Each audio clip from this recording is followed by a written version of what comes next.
नमस्कार, मैं हूं आपके साथ पूर्णिमा मिश्रा। हमारे खास प्रोग्राम क्या कहते हैं नरेंद्र मोदी में आज आपको सुनवाएंगे पीएम मोदी का वो ऐतिहासिक भाषण जो उन्होंने 7 नवंबर 2023 को हैदराबाद में दिया। अपने भाषण में प्रधानमंत्री ने कहा कि कांग्रेस और बीआरएस ने कभी भी पिछड़ा वर्ग को निर्णय लेने का अधिकार नहीं दिया, कभी उनका मान नहीं बढ़ाया, और ये बीजेपी है जिसने ओबीसी कमीशन को संवैधानिक दर्जा दिया। ये बीजेपी है जिसने ओबीसी आरक्षण संशोधन बिल को सदन में पास कराया और इस बिल की वजह से राज्य सरकारों और ओबीसी लिस्ट तैयार करने का अधिकार मिला। बीसी आत्मगौरव सभा, इसका हिस्सा बनना मैं अपना सौभाग्य मानता हूं। और ये धरती, ये मैदान, इसका मेरे जीवन में बहुत बड़ा स्थान है। 2013 में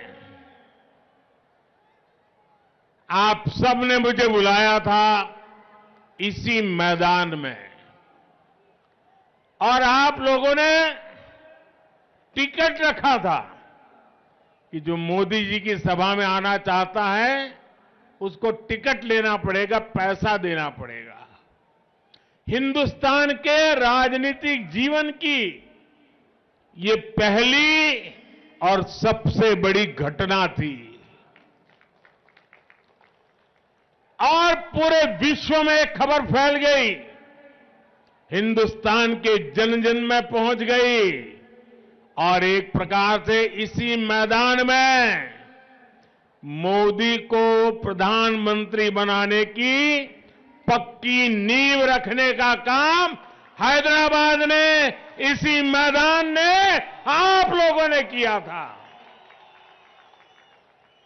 और मैं आज विश्वास से कहता हूं, जिस मैदान से मिले आशीर्वाद, मोदी को पीएम बना दिया, इसी मैदान के आपके आशीर्वाद बीजेपी का पहला मुख्यमंत्री, बीसी मुख्यमंत्री यहीं से बनेगा।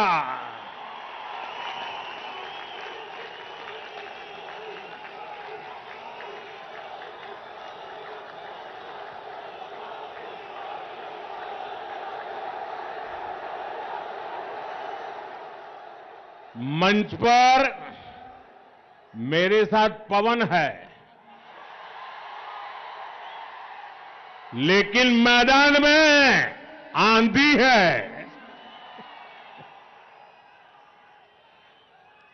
तेलंगाना में बदलाव की जो आंधी चल रही है, उसे इस विशाल जनसभा में भी महसूस किया जा सकता है।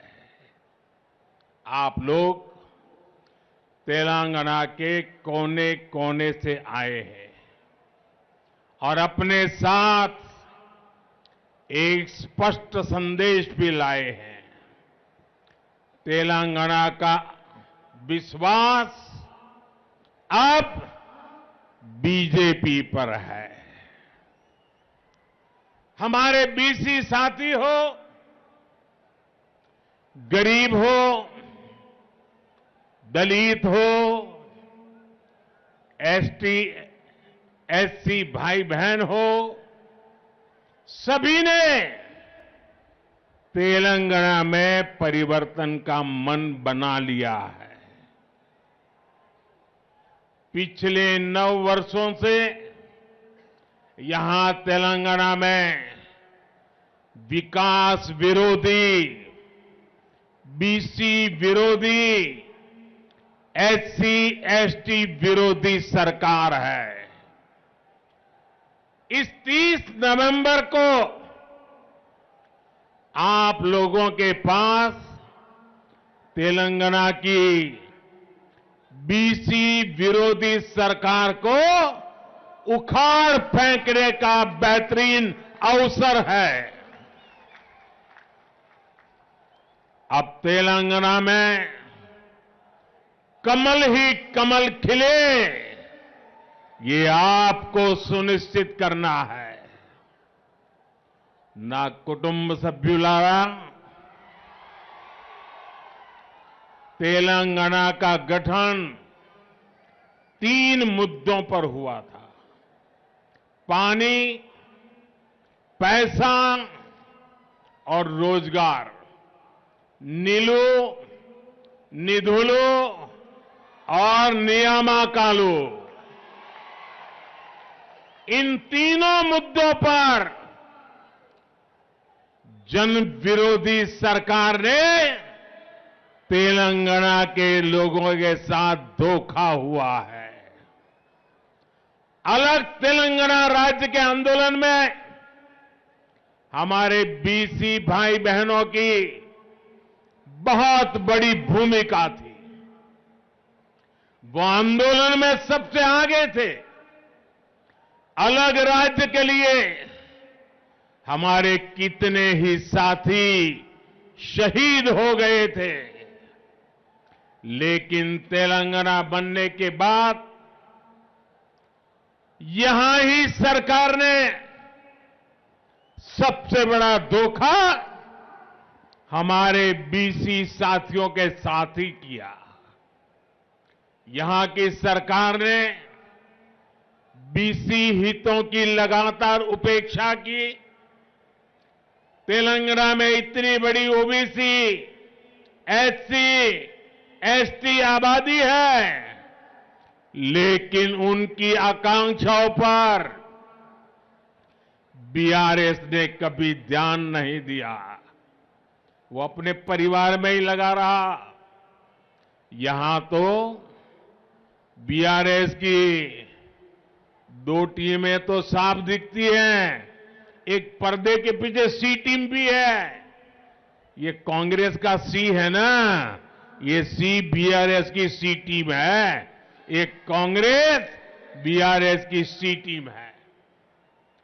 बैकवर्ड क्लास की आकांक्षाएं कांग्रेस के भी एजेंडे में शामिल नहीं है। कांग्रेस और बीआरएस दोनों के ही डीएनए में 3 बातें कॉमन है। एक, परिवारवाद। दूसरा, भ्रष्टाचार। और तीसरा, तुष्टीकरण। इन परिवारवादी पार्टियों के संरक्षण में भ्रष्टाचार फलता है, फूलता है, और अवसर भी सिर्फ और सिर्फ नाते रिश्तेदारों को ही मिलता है। परिवारवाद की मानसिकता से चलने वाली बीआरएस और कांग्रेस यहां कभी भी किसी बीसी को सीएम नहीं बनने देगी। साथियों, ये एनडीए है, बीजेपी है, जो ओबीसी हितों का सबसे ज्यादा ध्यान रखती है, उन्हें सबसे ज्यादा प्रतिनिधित्व देती है। बीजेपी का हमेशा से ये प्रयास रहा है कि दलित, पीड़ित, शोषित, वंचित, पिछड़े, आदिवासी समुदाय को उचित प्रतिनिधित्व मिलता रहे। जब अटल बिहारी वाजपेयी की सरकार थी और हमें सेवा करने का मौका मिला, तो एपीजे अब्दुल कलाम जी को हमने देश का राष्ट्रपति बनाया।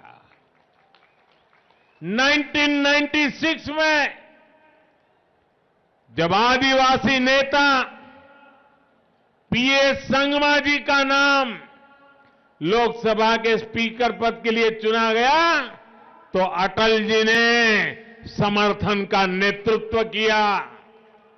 2012 में राष्ट्रपति चुनाव में भी बीजेपी ने पीएस संगमा जी के नाम का समर्थन किया। एनडीए ने ही जीएमसी बाल योगी जी को स्पीकर पद के लिए नामित किया था, जो देश के पहले दलित लोकसभा अध्यक्ष बने थे। जब बीजेपी को अवसर मिला तो उसने दलित समुदाय से रामनाथ कोविंद जी को राष्ट्रपति बनाया। जब बीजेपी को मौका मिला तो उसने आदिवासी समुदाय से द्रौपदी मुर्मू जी को राष्ट्रपति बनाया। और यही मैदान है जिसने आदेश दिया था आप लोगों ने, और जब पूर्ण बहुमत बीजेपी को मिला और देश में पूर्ण बहुमत वाली सरकार का पहला ओबीसी प्रधानमंत्री बनाने का आपने मुझे अवसर देकर के एक ओबीसी का सम्मान किया था।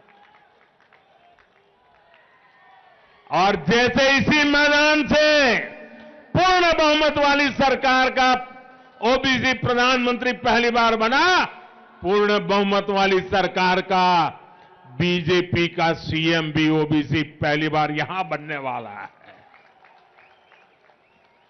परिवारवादी पार्टियां कभी किसी दलित, किसी पिछड़े, किसी आदिवासी को आगे नहीं बढ़ने देती, जबकि आज भाजपा देश की एकमात्र पार्टी है जो ओबीसी समुदाय को सबसे ज्यादा प्रतिनिधित्व देती है।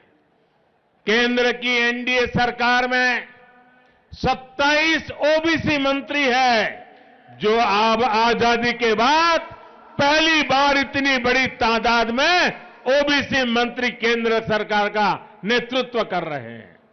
आज देश में बीजेपी के 85 ओबीसी एमपीज है।